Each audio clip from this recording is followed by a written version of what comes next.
दोस्तों नमस्कार। राम मंदिर के उद्घाटन में महज 3 दिनों का वक्त बचा है और राम मंदिर के साथ साथ पूर्वोत्तर भारत में भारत जोड़ो न्याय यात्रा भी चल रही है। राहुल गांधी पूरब से पश्चिम अब हिंदुस्तान को मथने और भ्रमण करने निकल पड़े हैं। एक तरफ नरेंद्र मोदी देश के मौजूदा प्रधानमंत्री, जहां नगरी नगरी द्वारे द्वारे दक्षिण से लेकर उत्तर तक कोई ऐसा मंदिर नहीं छोड़ रहे, कोई ऐसे धार्मिक स्थलों को नहीं छोड़ रहे जहां से सियासी संदेश न दिया जा सके। लेकिन सियासत का संदेश देने के मामले में एक तरफ राहुल गांधी की पूर्वोत्तर यात्रा, भारत जोड़ो न्याय यात्रा के सहारे, तो दूसरी तरफ नरेंद्र मोदी की मंदिर यात्रा। और इन सब के बीच पटना में जो खबर फैलाई जा रही है सियासी उठापटक की, सामान्य विधायक दल की बैठकों को लेकर, विधानसभा चुनाव कब होंगे नहीं होंगे, विधानसभा के कार्यकाल को लेकर, राज्य सरकार के अधिकारों को और उस मामले को लेकर जो एक गठबंधन के अंदर जो विचार विमर्श होता है उसको लेकर जो खबरें फैलाई जा रही है, उन सब के बीच दरअसल सियासत के अंदर डर है। एक ऐसा डर जिसमें सत्ता छूटने से ज्यादा इस बात का डर कि सत्ता छूटेगी तो ईडी उस दरवाजे भी पहुंच सकती है जिस दरवाजे की तरफ ईडी ने आजकल झांकना बंद कर दिया है। समन देने का पूरा दौर चल रहा है। क्या रोहित पवार, क्या लालू परिवार, क्या दूसरे राजनीतिक दल, हेमंत सोरेन, आम आदमी पार्टी के नेता अरविंद केजरीवाल, किसी को नहीं बख्शा जा रहा है। लेकिन जिन्हें बख्शा जा रहा है, क्या चुनाव के बाद भी उन्हें बख्शा जाएगा? ये बड़ा सवाल है। और इस सवाल के सहारे चुनाव कैसे लड़े जाएंगे, ये सवाल इस दौर में इतना महत्वपूर्ण हो गया है कि राहुल गांधी और नरेंद्र मोदी दोनों जहां आमने सामने टकराते दिख रहे थे, उसके पीछे कहीं ना कहीं कांग्रेस पार्टी जब अकेले लड़ रही थी तब की परिस्थितियां ज्यादा जिम्मेदार थी, जबकि अब की परिस्थितियां एक बिल्कुल नई दिशा में है। अब कांग्रेस पार्टी नहीं है, कांग्रेस पार्टी लड़ाई नहीं लड़ रही, अब इंडिया गठबंधन है। और इंडिया गठबंधन में कांग्रेस ही नहीं बल्कि 2 दर्जन से ज्यादा पार्टियां हैं। और इस इंडिया गठबंधन में सिर्फ कांग्रेस पार्टी अपने बूते चुनाव लड़ने नहीं जा रही। स्वाभाविक है, 303 सांसदों वाली भारतीय जनता पार्टी, जिसके पास लोकसभा में अकेले ही बहुमत प्राप्त है, जब वो अकेले चुनाव लड़ने का साहस नहीं जुटा पा रही तो भला विपक्षी दल गठबंधन कर रहे तो कौन सी नई बात हो गई? दरअसल नई बात गठबंधन नहीं है,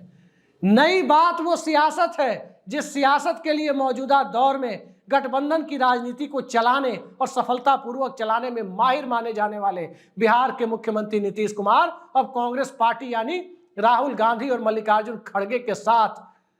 नीति निर्माण की, गठबंधन के डिसीजन मेकिंग की उस पूरी प्रक्रिया का हिस्सा है जिस प्रक्रिया ने अंततः भारतीय जनता पार्टी के होश उड़ा रखे। आखिर राहुल गांधी जो भाषा बोल रहे हैं उस भाषा के पीछे कौन सा तत्व है, कौन सा कारण जिम्मेदार है? दरअसल राहुल गांधी सेक्रेटरीज की कम्युनिटी पूछते हैं कि कितने सेक्रेटरी ओबीसी है, कितने एससी एसटी है। राहुल गांधी गारंटियों की बात करते हैं, राहुल गांधी रोजगार की बात करते हैं, तो नीतीश कुमार रोजगार देने का काम करते हैं। उत्तर प्रदेश और दूसरे भाजपा शासित राज्यों के लोग बिहार में जाकर सरकारी नौकरियां पा रहे हैं, वहीं उत्तर प्रदेश में लखनऊ में कड़ाके की ठंड में नौजवान डंडे खा रहे हैं। यानी पटना में नौकरियां बंट रही है तो लखनऊ में डंडे पड़ रहे हैं। ये सब आपने देखा। लेकिन इस दौर में एक तरफ रोजगार, दूसरी तरफ 2-2 लाख रुपए गरीब परिवार को देने की एक यूनिक स्कीम, और इन सब के सहारे सियासत को हिंदुत्व बनाम जाति जनगणना के मुद्दे पर लाने की एक ऐसी कवायद जिसमें चुनावी हिंदुत्व का सिराजा बिखरने की पूरी संभावना बनती जा रही है। लेकिन इन संभावनाओं के सहारे यदि अगले 90 या 120 दिनों की सियासत को देखें तो कौन सा रुख हिंदुस्तान की सियासत अख्तियार करेगी, इस बात के बारे में पक्के तौर पर भले ही कुछ ना कहा जा सके, लेकिन इस बात को जरूर कहा जा सकता है कि 22 दिसंबर तक ही राम मंदिर का मुद्दा आपको दिखेगा। और ध्यान रखिए, 22 दिसंबर तक कोई चुनाव नहीं होने हैं। 22 दिसंबर के बाद तो लोकतंत्र का पर्व है, गणतंत्र दिवस, और गणतंत्र दिवस के साथ साथ बीटिंग रिट्रीट और पूरे की पूरी परेड, इन सबको आपको देखने को मिलेगा। लेकिन लोकतंत्र की परेड इस देश में जब ईडी के सहारे कराने की कवायद हो तो उस कवायद में इंडिया गठबंधन ने जिस प्रकार से सामाजिक ताने बाने को सियासत का मुद्दा एक ऐसे तरीके से बनाया जिस तरीके में न तो हिंदुत्व दिखता है, न ही चुनावी हिंदुत्व दिखता है, न तो सांप्रदायिकता की रंग दिखती है और न ही सियासत का वो विद्रूप चेहरा दिखता है जिस विद्रूप चेहरे ने हिंदुस्तान की सियासत को पिछले 3.5 दशकों में मंदिर और मस्जिद के इर्द गिर्द लाकर खड़ा कर दिया है। एक ऐसे दौर में लाकर खड़ा कर दिया है जिस दौर में आपसी समझदारी और लोगों के बीच विमर्श का स्तर भी धार्मिक से आगे बढ़कर सांप्रदायिक हो गया है। व्यक्तिगत जीवन में धर्म का हस्तक्षेप लोगों के भले ही उतना नहीं है, लेकिन राजनीतिक जीवन ने जब व्यक्तिगत जीवन को प्रभावित करना शुरू किया तो स्वाभाविक है कि एक तरफ जब सांप्रदायिकता का चूल्हा जलाया जाएगा तो दूसरी तरफ जाति जनगणना की अंगीठी भी जलाई जाएगी, तीसरी तरफ रोजगार की बातें भी होंगी और चौथी तरफ 2-2 लाख रुपए गरीब परिवार को देने और स्वरोजगार का लघु उद्यम को स्थापित करने की पूरी कवायद भी की जाएगी। लेकिन इन सब के बीच यूरिया की बोरी का साइज घटने लगे, इन सब के बीच डीएपी की बोरी का प्राइस बढ़ने लगे और इन सब के बीच सियासत यदि मौजूदा दौर में किसानों को एमएसपी गारंटी दे पाने में नाकाम हो जाए, सियासत यदि मौजूदा दौर में इस देश की सेना में 4 साल के कॉन्ट्रैक्ट पर लोगों को अग्निवीर के नाम से बहाल करने की दिशा में आगे बढ़ने लगे, सियासत इस दौर में 16 साल तक के बच्चों को कोचिंग में एडमिशन लेने पर प्रतिबंध लगाने जैसे फैसले लेने पर मजबूर करे, तो सवाल ये उठता है कि फॉर्मल एजुकेशन सिस्टम जब इतना सड़ा हुआ एक ऐसी व्यवस्था में जाता हुआ दिख रहा हो तो भला नौजवान कोचिंग न ले तो जाए कहां। और कोचिंग को इस दौर में एक खतरनाक प्रवृत्ति निश्चित तौर पर माना तो जाना चाहिए, लेकिन सरकार ने जिस पैरामीटर्स पर उसे खतरनाक माना वो पैरामीटर्स निश्चित तौर पर लोगों के गले नहीं उतर रहा है।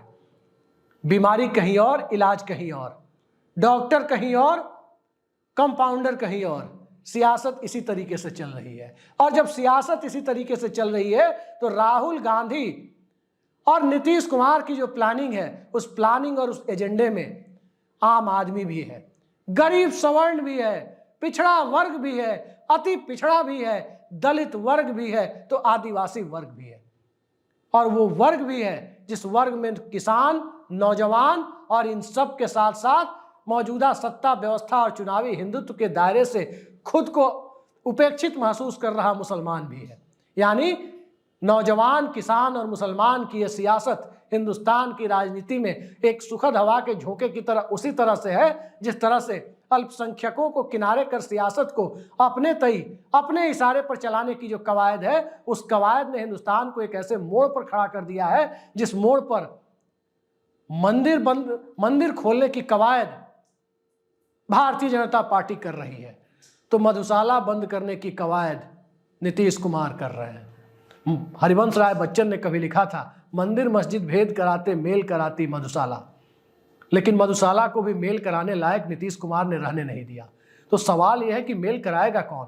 तो मेल कराने की जिम्मेदारी इस देश की आर्थिक तरक्की के दौर में पिछड़ रहे लोग, एक ऐसी आर्थिक तरक्की जिसमें सत्ता की आड़ में अडानी अंबानी जैसे लोगों की तरक्की आपको दिखाई देगी, लेकिन हिंदुस्तान का आम आदमी जहालत में महसूस करेगा। और उस जहालत के आगे जब सियासत में सबसे निचली पायदान पर खड़ा वो तबका, जिस तबके को कांसीराम ने डॉक्टर भीमराव अंबेडकर के बाद के दौर में सामाजिक उत्थान की दिशा में आगे बढ़ाने की कवायद शुरू की, तो सियासत का पहिया वहीं पंक्चर होता दिखा जहां से हिंदुत्व की सियासत सामने से खड़ी हुई दिखाई दी, चुनावी हिंदुत्व की सियासत। आज दलित विमर्श की बात कोई नहीं करता, और जिस दौर में दलित विमर्श की बात नहीं होती उस दौर में कल यानी 11 बजे दिन में 20 जनवरी को बहुजन समाज पार्टी ने उत्तर प्रदेश और उत्तराखंड से जुड़े हुए तमाम पदाधिकारियों की बैठक बुलाई है। भूल जाइए इस बात को कि बहुजन समाज पार्टी ने एकला चलो रे की बात आज से 4 दिनों पहले की थी। भूल जाइए उस बात को जिसमें बहुजन समाज पार्टी ने कांग्रेस और भाजपा से समान दूरी बनाए रखने की बात की थी।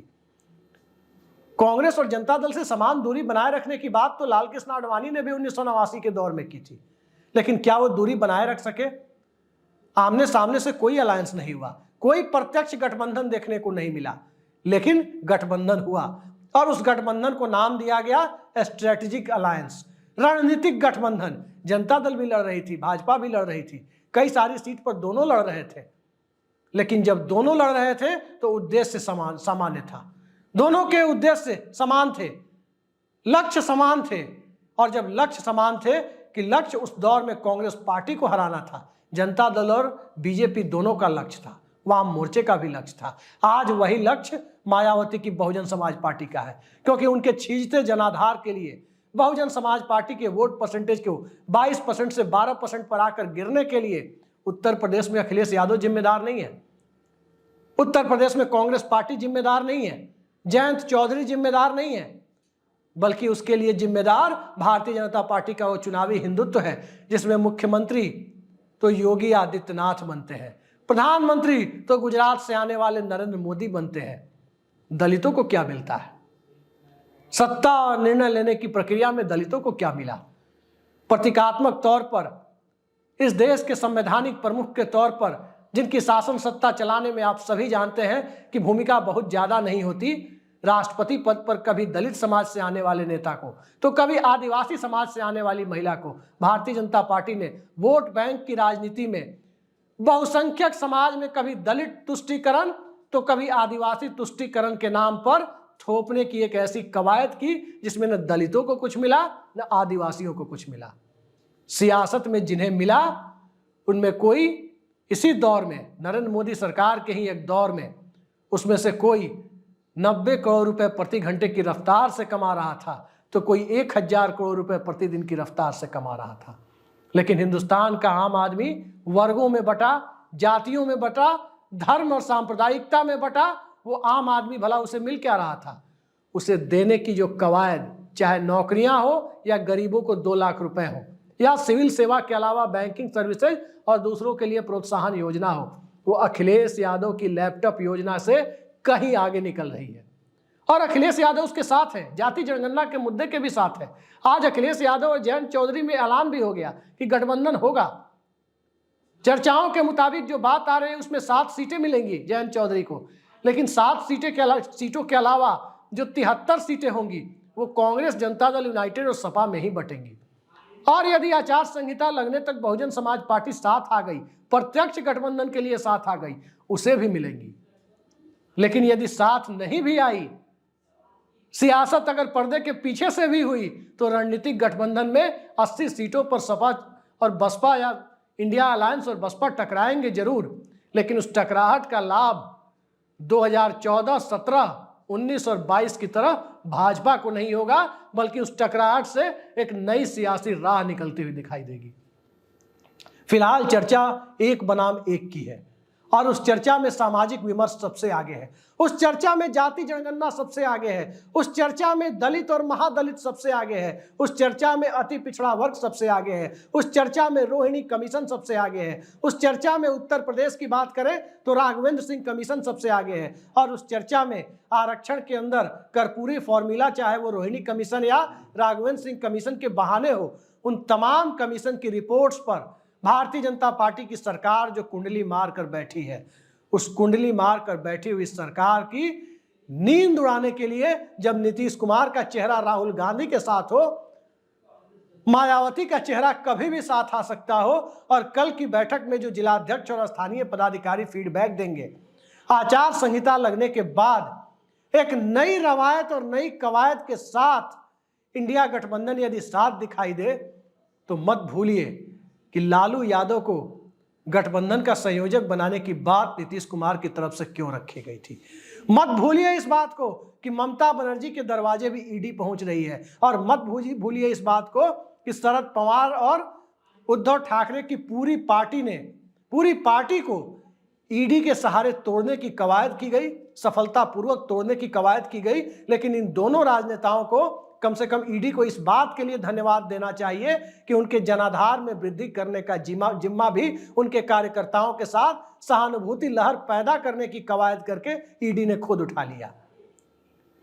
तो इस प्रकार की लहर को पैदा करने की कवायद जब ईडी खुद उठा रही हो, सियासत में विमर्श के स्तर को तय करने की कवायद जब ईडी और सीबीआई खुद उठा रहे हो, तो उस दौर में नीतीश कुमार एक निमित्त मात्र व्यक्ति हो सकते हैं, राहुल गांधी एक निमित्त मात्र व्यक्ति हो सकते हैं, अखिलेश यादव, जयंत चौधरी, मायावती और ममता बनर्जी भी एक निमित्त मात्र व्यक्ति हो सकते हैं, हेमंत सोरेन भी एक निमित्त मात्र ही हो सकते हैं। दरअसल मुद्दा प्रधान है, और वो मुद्दा आम आदमी की जहालत का है। ऑक्सफैम की जो रिपोर्ट कहती है कि इस देश में आम आदमी की, औसत भारतीय की आय में काफी गिरावट आई है। बेरोजगारी की दर कितनी बढ़ी है यह हिंदुस्तान की सरकार की रिपोर्ट कहती है। और इन सब के बीच सियासत कितनी बढ़ी है और सियासत में धर्म का प्रवेश, सांप्रदायिकता का प्रवेश कितना बढ़ा है यह इस देश का मिजाज कहता है। तो एक तरफ आम आदमी जहालत में, गुर्बत में जीने को मजबूर इस देश का कोई भी गरीब तबका, चाहे वो गरीब सवर्ण हो या दलित, आदिवासी, अति पिछड़ा या अल्पसंख्यक हो, और दूसरी तरफ सुरसा की रफ्तार से बढ़ रही इस देश के कॉरपोरेट की परिसंपत्ति। चुनाव जब इन दोनों के बीच आता है तो कहीं ना कहीं नीतीश कुमार और राहुल गांधी जरूरी हो जाते हैं, और इन सब के साथ अखिलेश यादव, जयंत चौधरी और मायावती का प्रत्यक्ष या अप्रत्यक्ष सहयोग भी जरूरी हो जाता है। इसी रणनीति के बीच जाति जनगणना और आरक्षण बढ़ाने का प्रस्ताव और रोजगार का पिटारा खोलने का वो प्रस्ताव, जिस प्रस्ताव में मौजूदा दौर में आप देख सकते हैं कि सियासत को मथने की और सियासत को एक तरफ से दूसरे तरफ ले जाने की पर्याप्त क्षमताएं मौजूद हैं। 5 साल हो गए रेलवे की वैकेंसी आए, रेलवे एनटीपीसी की जो वैकेंसी आई थी उसके बाद कितनी वैकेंसियां आई हैं? रोजगार कहां चला गया? क्या इस देश में जनसंख्या बढ़ी लेकिन रेलवे में नौकरियों की जरूरत कम हो गई? डीओपीटी मिनिस्टर जितेंद्र सिंह संसद में कहते हैं कि तकरीबन 10 लाख पद इस देश में खाली हैं, जो भरे नहीं गए, सिर्फ केंद्र सरकार में खाली है। 10 लाख लोगों के लिए मौजूदा दौर में अगर एक बार वैकेंसी निकल जाए तो मैं दावे के साथ कहता हूं कि 10 करोड़ लोग अप्लाई करने वाले होंगे। सिपाही भर्ती परीक्षा में आप देख सकते हैं क्या हो रहा है अलग अलग राज्यों में, कितने लोग आ रहे हैं एक पद के लिए। उत्तर प्रदेश का हाल देखिए, दूसरे राज्यों का हाल देखिए। तो बेरोजगारी कितनी आगे है और उस बेरोजगारी के बीच धर्म की अफीम कितना काम करेगी ये मौजूदा दौर के सियासतदानों को बखूबी पता है।